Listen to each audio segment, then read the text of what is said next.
नमस्कार। आज हम बात करेंगे ईश्वर के प्रति जो रास्ता है, उस पे चलने के लिए हमें कुछ चीज़ें अपने से भी प्रयास करनी चाहिए और उसमें से एक बहुत बड़ी चीज़ है जो कि है हमारा भोजन, हमारा आहार। भोजन ऐसा होना चाहिए जो कि प्रसाद लगे, स्वाद नहीं लगे। उस भोजन में को एक तो हमें सिंपल रखना चाहिए। आजकल की जो हमारी लाइफ है उसमें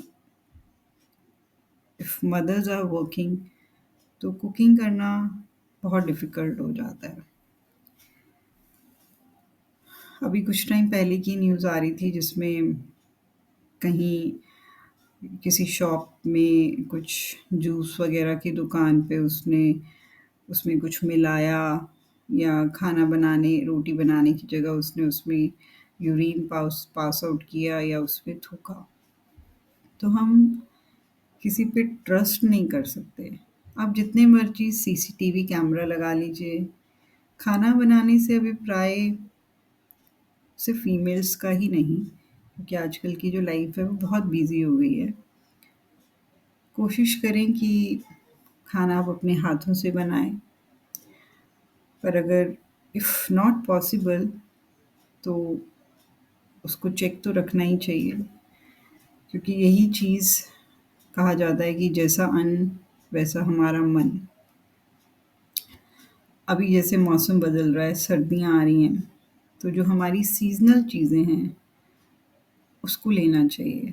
सीज़नल में हरी चीज़ें हैं, पालक, मेथी, सरसों, बथुआ, मूली, गाजर, मटर, चुकंदर, आँवला, कच्ची हल्दी, आप इसको कैसे भी करके ले सकते हैं इन चीज़ों को, चाहे साग के फ़ॉर्म में या पराठों के फ़ॉर्म में, रायताइस के फ़ॉर्म में, सूप के फ़ॉर्म में।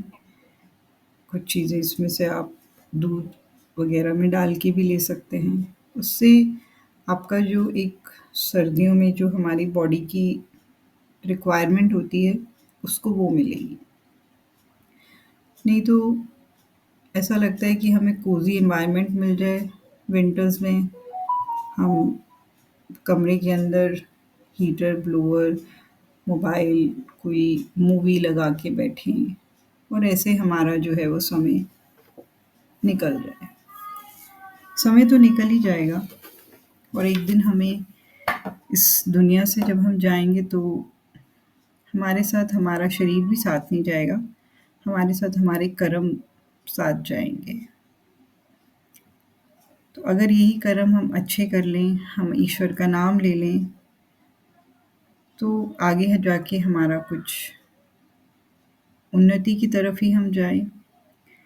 तो जो हमारे साथ वास्तविक तौर पे जाएगा, उसकी तरफ हमारा ध्यान बहुत कम है। हमें लगता है कि अभी एज नहीं है, बाद में कर लेंगे। इन चीज़ों में कौन पड़ता है? बहुत लोग बोलते हैं कि मैं तो बहुत अच्छे कर्म करता हूँ। जो करता है उसको ना बोलने की आवश्यकता नहीं होनी चाहिए। ईश्वर का नाम धीरे-धीरे प्रयास ऐसा करें, जिसके लिए आपको कोई माला लेने की ज़रूरत नहीं है। आपकी श्वासों की माला के साथ ही ईश्वर का नाम चले। इतनी बिज़ी लाइफ़ है कि अलग से समय निकालना बहुत मुश्किल हो जाता है, क्योंकि वर्कहॉलिक जॉब्स हैं, एनवायरनमेंट वैसा है, ट्रैफ़िक में टाइम जाता है, इंसान थक जाता है। तो आप 24 घंटे आप काम नहीं कर सकते। आप जो भी काम करते हैं अपने, उठते, बैठते, चलते-फिरते, श्वासों की माला, पल की झपकने से ईश्वर का नाम आए और वो धीरे-धीरे प्रयास से आएगा, पर आप उस प्रयास को की तरफ बढ़ें।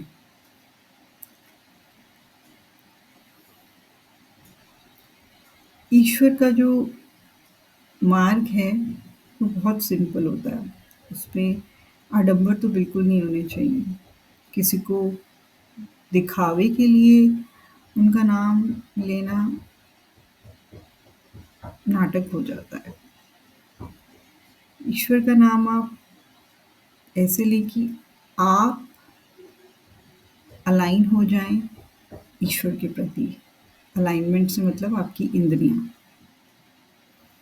ये चीज़ें आपकी प्रैक्टिस करने से ही आएँगी और ये जो आजकल की लाइफ में हम परेशान कि कोई चीज़ हमें अच्छी नहीं लग रही या हम जो भाग रहे हैं जिस स्पीड से कि हमें ये भी मिल जाए, बड़ी गाड़ी मिल जाए, नहीं अब मुझे वो गाड़ी मिल जाए, मुझे बड़ा घर मिल जाए या मैं दूसरी डेस्टिनेशन पे घूमने चला जाऊँ,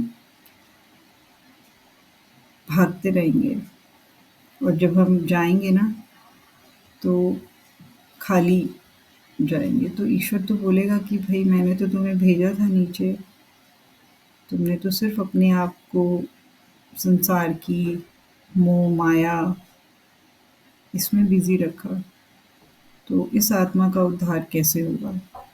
सिंप्लिसिटी से, अपने सिंपल खाने-पीने से, ईश्वर का नाम लेने से। रास्ता कठिन है, पर इस कठिन मार्ग से होकर गुज़रने से ही हमें हमारा जो आत्मा का उद्धार है, वो होगा।